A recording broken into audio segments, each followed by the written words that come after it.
Good evening and welcome to Primetime Lawmakers. Tonight, the Georgia House and Senate are on a dinner break right now, but will return before 8 o'clock as the final hours of the 2012 session of the Georgia General Assembly tick away. Sine Die must happen before midnight tonight. Coming up on tonight's program, final passage comes to criminal justice reform as the House agrees to Senate changes. The bill is one of Governor Nathan Deal's priorities and seeks to address Georgia's ballooning prison population. As the end of the 2012 session approaches, the fate of juvenile justice reform remains undecided. Concerns over the unknown cost of the legislation appear to have stalled the process. Final passage of the charter schools enabling legislation. That's the bill that controls how state-sponsored charter schools will be funded if they're approved by voters in November. And late-breaking news this evening, House Speaker David Ralston announced just a little while ago that he's appointing a conference committee to work out differences with the Senate over that controversial abortion bill. Many thought the bill dead as of Tuesday, just 2 days ago. It's the end of the legislative week, the end of the session. It's only fitting and proper. I'll be joined on set tonight by Buddy Darden, former state legislator and congressman, and Bill Crane, political analyst with CSI Crane. Get ready for legislative insight and a pretty good time as we wrap it up for Thursday, March 29, 2012, the 40th and final day of the legislative day of the Georgia General Assembly. This is Primetime Lawmakers.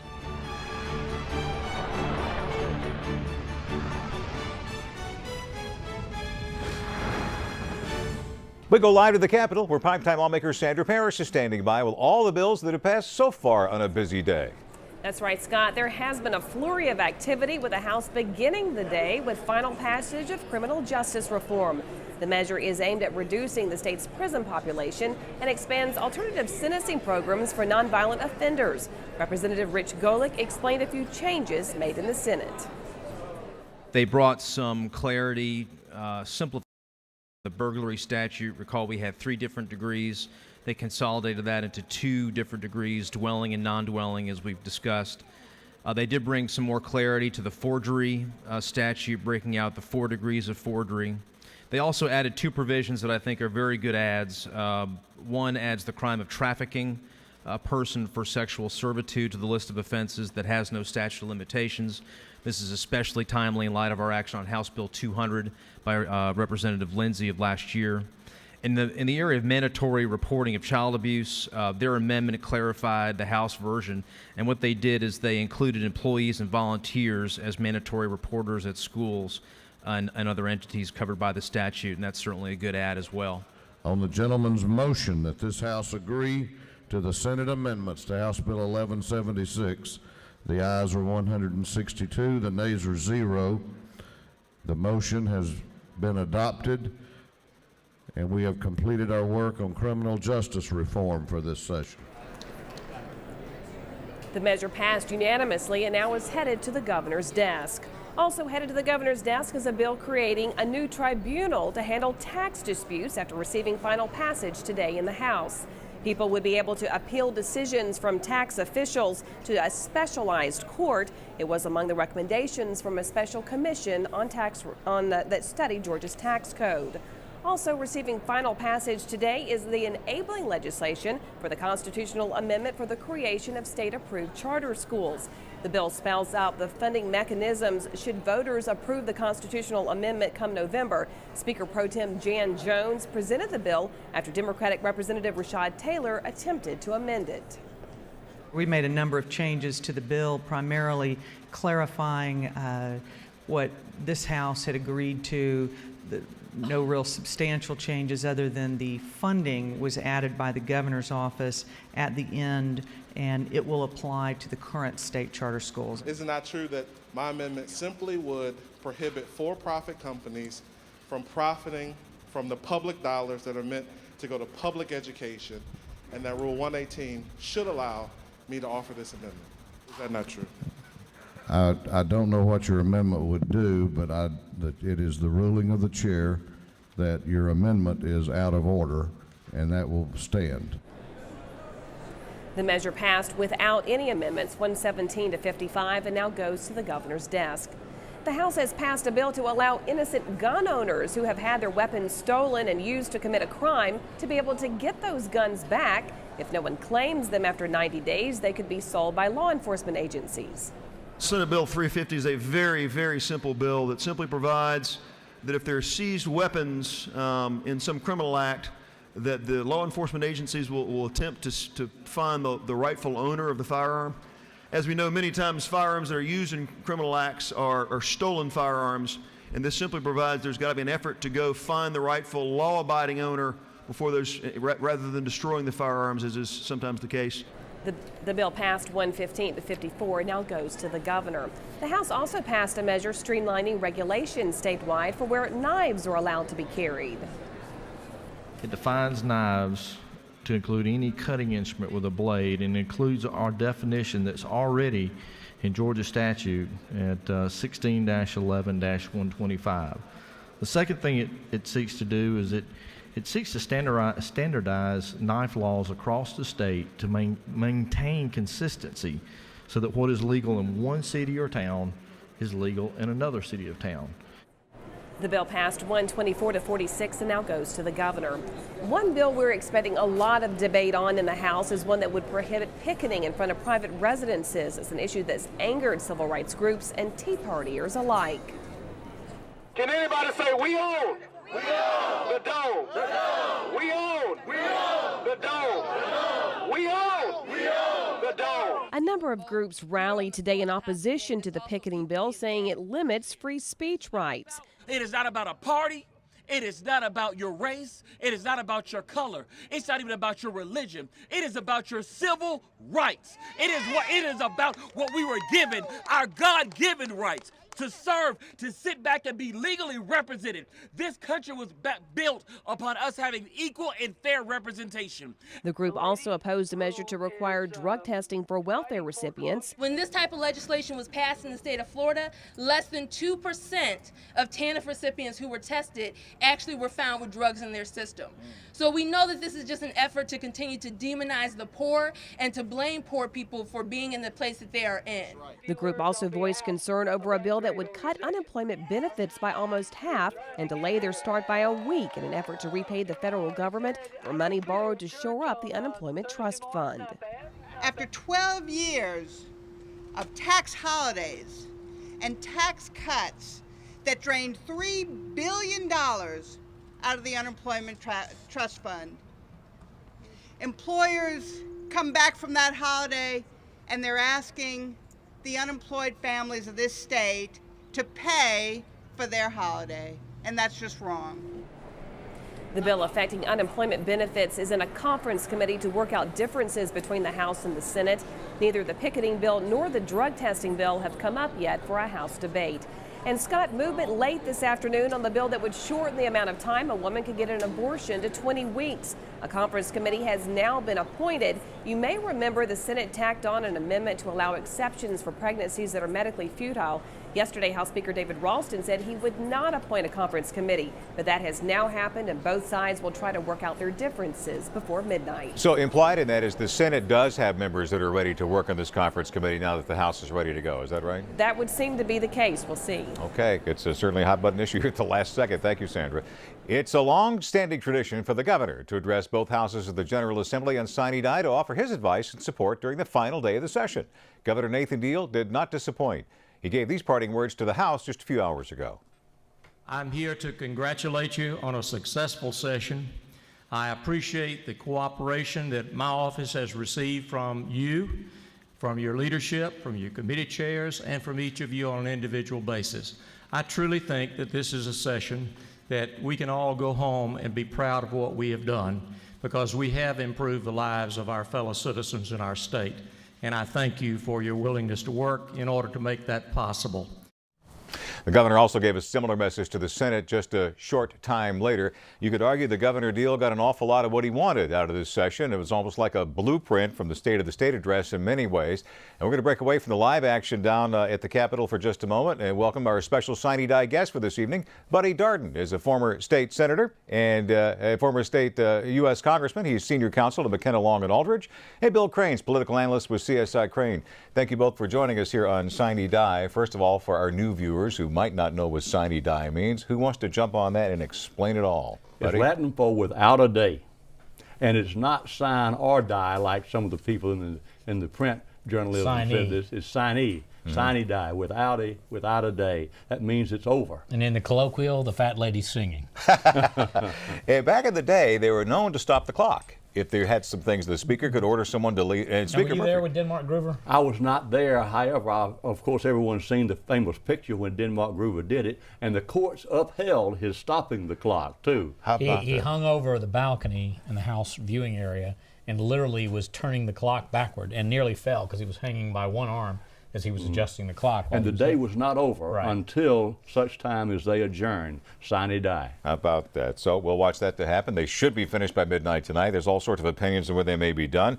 Criminal justice reform achieved final passage in the final day. This is a very big deal. A big deal and a big surprise. Juvenile justice reform didn't make it across the finish line, and when we talked on this show last week, I didn't think criminal justice reform, with all of the laggards and all of the concerns being expressed in the law enforcement community, would, but it did. And it sailed through, coming back through the House. It's going to be tough, though. It's going to be tough to see how it's implemented because, as I said before on this program, it's counterintuitive because all these judges and all these prosecutors are taught to lock them up and throw away the key. At the same time, the state is trying to turn that situation around. And as you've heard me say before, we have a large amount of our population in prison, probably among the largest in the entire country. Fourth in the country, and 1 in 13 under correctional control, which includes probation, parole, and any type of supervision by the Department of Corrections. One of the things that the governor did want to happen, and an awful lot of people looking at this, was to give judges more leeway. They were hamstrung by a lot of the 2 strikes and you're out type laws. Will that help? That has not worked. 2 strikes and you're out hasn't worked. The federal counterpart to that has not worked, and so it's time to take a new approach. So I would say the 7 deadly sins, which was one of the companions of that bill that Governor Miller passed in '94, has gotten a lot of bad guys off the streets, and severe and violent crime rates have dropped, not just here, but in other parts of the country. This will not allow any violent criminals Correct. to And non-violent. One more deal quick with thing here. At the last minute here, the Speaker's appointed a conference committee to look into a further ban on abortion in Georgia. Well, you've got to remember that no one wants this bill to pass, but everybody realizes that the right to life constituency in a Republican primary can make the difference. And while it might not affect the overall general election, the Republicans can not afford to ignore this very, very important constituency. And they put out a hit list this week on what they consider to be legislators in the House, particularly not friendly to this bill, to go after them and bring opponents to them in the general primary. We'll watch what These happens. lifers are pretty sophisticated. They've been around the Capitol a long time, and they know that the legislators have been doing a little gamesmanship here, and I think they held their feet to the fire pretty well. Stay with us. We'll watch what happens in the final hours, okay? Back to you guys in just a couple of minutes. A lot to talk about tonight. Back down to the Capitol where Sasha Horn reports juvenile justice reform may be dead for this session. Sasha. That's right, Scott. I heard you guys just talking about how criminal reform was supported from both chambers. But yes, juvenile justice is an effort that has been in the making for 5 years, but it looks like it won't make the cut this year due to concerns stemming from that hefty price tag. During the 2012 State of the State address, Governor Nathan Deal says reforming the state's juvenile justice system was one of his priorities. But even after overwhelmingly passing the House and a Senate committee, the legislation was tabled. Senator Bill Hambrick supported the measure. I'm disappointed in the sense that a lot of people have worked on it for a long time, but ultimately we have to be conscious of what it is going to cost, and so the opportunity we have is to really nail that down. Hamrick says as the economy improves, lawmakers will continue to work to find money for the overhaul. We just passed major criminal justice reform in the adult correctional system. I think we'll see some savings there, and that could help focus some of the efforts in juvenile court. Now, supporters say reforming the juvenile system would save the state money in the long run and prevent young offenders from being lost in the criminal justice system. Lawmakers are expected to try to pass that overhaul again next year. And today, lawmakers also mentioned that Georgia is a hub for human trafficking in the Southeast. Today, they voted to pass a resolution that would create a joint committee to tackle that issue. Atlanta is one of the southeastern hubs, one of the international hubs around America for sexual exploitation. This study committee of the House and the Senate, with 3 senators and 3 House of Representative members plus additional members, will look at global trafficking and the effect it has on the state of Georgia. Now, that resolution unanimously passed. And lawmakers also discussed a measure that would allow the display of historical documents in public buildings like right here at the Capitol. Senator Bill Heath here with what documents fall under the umbrella of that legislation.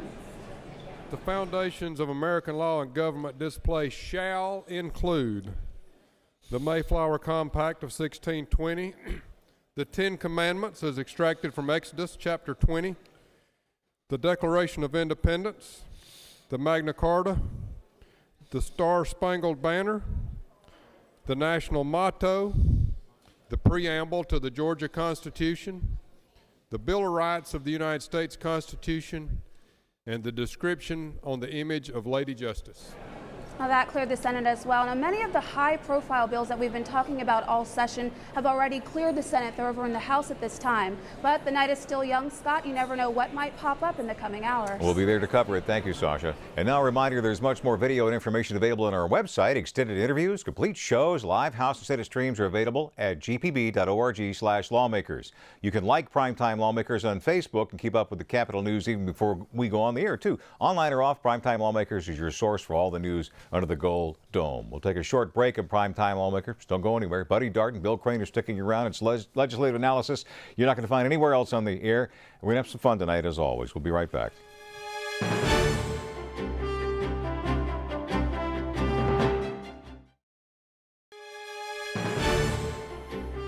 Today's the last session of the last day of the session. It's also some legislators' last day serving under the Gold Dome. Representative Chuck Sims read this poem in their honor.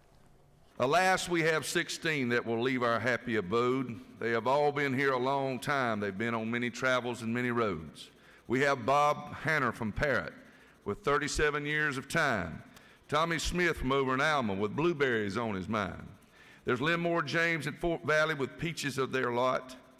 And Roberta Abdul Salam carrying Clayton County's spot. Joe Hextall from Atlanta, a funny and clever young man. Roger Williams from up in Dalton with those carpets in his hand. And Gene the Dancing Machine Maddox, a vet from Cairo Fair. Amos Anderson from the mountains and the Dahlonega State Fair. Billy Horn from over in Noonan, the best rep since Ellis Arnold was here. Sisti Hudson from over in Sparta, as tough as she can be. Martin Scott from over in Rossville with that pretty wife and kids. Stephanie Stuckey Benefield, DeKalb's always help raise her bids. Mark Hatfield from over in Waycross to the Senate to drive them nuts. With Doug Collins from Gainesville off to Congress with any kind of luck. Ellie Dobbs out of Atlanta, she took Fulton on for sure. And Lee Anderson from Evans, is he the key to the Congress cure? These are our colleagues that will leave us here to go. We will miss them sadly as they travel other roads, but never fear or fret now, my retired friends, you will always be welcome here. You're gone but not forgotten. We hold your friendship dear. Your work now precedes you. Go on home and have some fun. You have left here on your own terms, and what a race you've run. To each one of you we wish joy and good health to sustain, that your roads always be open and your wisdom be your gain. Whenever you can come this way, please check in with us and see that this place will never be the same without you. You're the part of its history. Thank you very much. The Senate also said goodbye to what legislator? Senator Greg Goggins, who was sworn in 2005. Scott, don't you think it's appropriate that the House member who read the poem was an undertaker? Was he really? I didn't know Chuck that. Sims is an undertaker down in Douglas, Georgia, so it's quite appropriate that he would be the one who's making that. And now Primetime Lawmakers Jackie Britton joins us live from the Capitol. Well, other headlines from around the state. Hi, Jackie. Thanks, Scott. Here are your state headlines for tonight. 2 underground tanks that were built during the Cold War are now being closed down. The tanks once held radioactive liquid waste from nuclear weapons production at the Savannah River site in South Carolina, close to Augusta. The tanks are only the 3rd and 4th out of 51 that need to be made safe at the SRS. An emergency department official estimates the total cost to taxpayers will be about $50 million. And about 100 new jobs are coming soon to Columbus. A Duluth-based technology firm is expanding its Columbus manufacturing operation legislation. National Cash Register Company executives say the new manufacturing operation will make electronic point-of-sale systems for the retail, restaurant, and hospital industries. The company also manufactures ATMs, self-service checkout systems, and sales kiosks. For more information on these and other stories, be sure to visit www.gpb.org/news. That will do it tonight for your state headlines. Scott, we'll send it back to you. All right, thanks very much, Jackie. Great work. And welcoming back to Primetime Lawmakers once again for our political analyst. I've been joined by Buddy Darden, former state legislator and U.S. Congressman, senior counsel to McKenna, Long, and Aldrich, and he knows all the players, who's an undertaker and who isn't. And Bill Crane, political analyst with CSI Crane. Thanks for both of you for joining us here on Sine Die. Well, when you're going to have a new life and go back in politics, you need to know where the undertakers are. Yeah, Bubba absolutely. McDonald and a funeral director, they had a good week. The Public Service Commission, third time's the charm. They get to elect their PSC chairman. Yes, that's right. I think it was a way for them to get rid of Tim Echols. Supposedly he gets to serve until December 31st. But yeah, that was a big compromise. They didn't throw him out when the governor signed the bill. They waited till the end of the year. Anti-picketing, that whole measure about whether or not labor disputes can take place in front of in front of private homes. Buddy? Right, I wanted to mention that because when I was in Congress, I was picketed. The people came one morning. I'd already gotten up and gone to the office, but it did concern my wife and kids a little bit. They were legal, and they were out on the street in front of him, and they had every right to do it. However, because they did come to my home, they got some adverse publicity for their cause in the local newspapers. So I don't think it's a good practice. I wouldn't recommend it, but I don't think you need to pass a bill which says you can't do it. I don't know that it'll stand a court challenge, but I'll say on the flip side, there's a difference between a public act of a public official or a corporate official and picketing their headquarters or even your congressional office. There are wives, husbands, children, neighbors, a lot of people that are impacted that had nothing to do with any of that when you start picketing, as well as the safety risk when you've got a bunch of people standing in a public street to basically go into a private residence or neighborhood. So I understand where the law came from, but I agree with Buddy that I don't know that it'll stand up. It's a bad precedent, I think. Anytime you cut back on people's right to assembly, so long as they're peaceful and are not causing a breach of peace. Drug testing for benefits, welfare benefits, especially TANF, temporary aid for needy families, passed the Senate, and it showed up in various versions in the House. Who knows? It's still on the bubble. Any thoughts about where that may be going? Will there be a Fourth Amendment problem with that one? I think there's a serious Fourth Amendment problem with that because you don't have any reason to otherwise suspect these people of being under the influence. And so, plus it's just a mean-spirited thing to do, in my opinion, Chuck. Our state doesn't want the reputation of being that kind of government that takes this type of punitive action against people who are, in most cases, pretty seriously down on their luck. I think it's red meat. That's why it's out there. It's playing to the base, trying to energize them. But when you put this alongside the potential cuts to unemployment benefits, alongside some other social bills like life coaches and things, it really starts to look like there's piling on by a Republican leadership against, as Buddy mentioned, the economically underprivileged. I just think it was a bad strategy. You mentioned unemployment benefits. The Labor Commissioner has been very worried about paying down this debt to the government and our dry unemployment trust fund. Are we going to be able to patch that up here before things are done tonight? I hope so, and I want to give credit to State Senator Fran Millar, who's one of the architects of the deal that's out there right now, on the Senate side, kind of putting this together to do something about the gap and what we have to repay. And there's no choice. We've got to repay the federal government. We have to balance the budget. But we still need to have an unemployment trust fund, and you can't dump all that premium impact on employers in this economy and expect them to swallow that. So but you need to find some way, though, to put it equitably, both on the employer and the unemployed, as well as unemployed. I think seeking and finding that balance is a real challenge here. I don't believe the first bill was very well balanced, and of course it was probably unconstitutional because it originated in the Senate. But something had to get started, and I think all those problems. I'm not sure they would have dealt with now. it if that bill hadn't come out of the Senate. You're probably right. Tax reform. The Tax Council, the initial goal was to be able to do away with the state income tax one day to make Georgia more competitive with other states. We certainly didn't get there, but did the tax reform package that wound up passing finally at least start eating into that whole notion? Well, we got rid of the birthday tag, something that former Speaker Glenn Richardson wanted to do, the ad valorem tax on vehicles. But that's a much smaller bite of the purse than the 7% state income tax. Most studies show that Georgia has a pretty fair and balanced tax system. We have 48th or 49th per capita. And it's capped out. It's capped out at 6%, as you know. It's pretty tough on those low-income people paying the 6%. But we do have a flat tax on income tax, and it generates quite a bit of revenue. And the question is, we've got to balance our budget, as you know, and if you give up the income tax, and I believe Governor Deal says 1/10 of 1%, or maybe 1/2 of 1% amounts to $400 million. Mm-hmm. Yeah, right, and it's about a penny of sales tax to generate $1 billion in state revenue. So we're talking some pretty big numbers here. And we did have a good budget year. We're up to $19.3 billion, and we were $17.7 just 2 years ago. So will this be the battleship syndrome? They'll slowly but surely turn this in years to come, or will they lose their appetite? Well, I think starting with things that were discussed last year in the last year's session, the energy tax exemption for paying for aimed at manufacturers, there are already some good signs that had the desired effect, and making this a more business-friendly state. But I don't know that we're going to see anytime soon Georgia's income tax change to a consumption tax. Do you? No, I don't think it will. I think what you'll see is maybe some lower rates in the lower income brackets. I think that might be more equitable, but I don't see many people complain about having to pay that 6% in Georgia. In fact, a lot of people come here because it is that. Of course, Florida and others, Florida and Tennessee are north and south are zero. But both of them had some severe economic problems, though, when the recession came in, and both Tennessee and Florida had severe budget problems we didn't have. Are either of you surprised that ethics reform didn't really get anywhere, especially caps on lobbyist gifts? Well, first I want to say, in fairness to the House leadership in particular, capping gifts or doing away with gifts in other states where they've done it, it just moves underground. You can't get rid of it.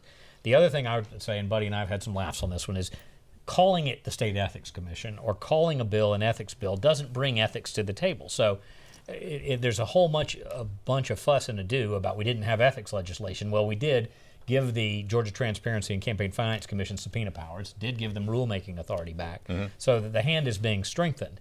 But it's never enough for common cause in some of those groups unless I guess everybody shows up in their underwear every day and shows what's in their wallet. Final word. I am a little concerned, though, that Georgia apparently ranks the worst in the country insofar as our transparency, but that in of itself is not the key, because New Jersey came in number one and Georgia was last. The methodology was very different. So I think the methodology might be somewhat suspect. All right, just a few seconds. Should Nathan Deal, the Governor Deal, be happy with what he got out of this legislature? Yes, and I would give him A minus or B. I mean, he's a governor who's leading and working with the General Assembly, not letting the General Assembly lead as we've seen for most of the last 8 years. He's worked well with the House leadership as well, the Senate leadership, even though it's been spread out a little bit, and he should be very happy. Now he's got 40 days to see what he wants to veto in the group. Excellent. Great visiting with you as always. Hope we'll see you later. Thanks a lot. We're nearing the end of this broadcast. Stick around. Primetime Lawmakers. We'll be back at 11 p.m. tonight with live Sine Die coverage of the final moments of the session. Then tomorrow night at 7, join us for our legislative wrap-up show after the dust settles. I'll be joined by Sandra Parrish, Tom Crawford, Jim Galloway, and Aaron Haynes, all Capitol reporters with years of experience. 2 special editions of Primetime Lawmakers tonight at 11 and tomorrow night at 7, only on GPB. Don't forget, live coverage of tonight's session is available on our website, gpb.org/lawmakers. While you're there, check out our extended coverage online. Legislative coverage 24/7 at gpb.org/lawmakers. As long as you're there, like us on Facebook, too. Coming up next, Georgia Outdoors, the epic journey. Be sure to stay with us throughout the evening. We'll see you later tonight right here on GPB.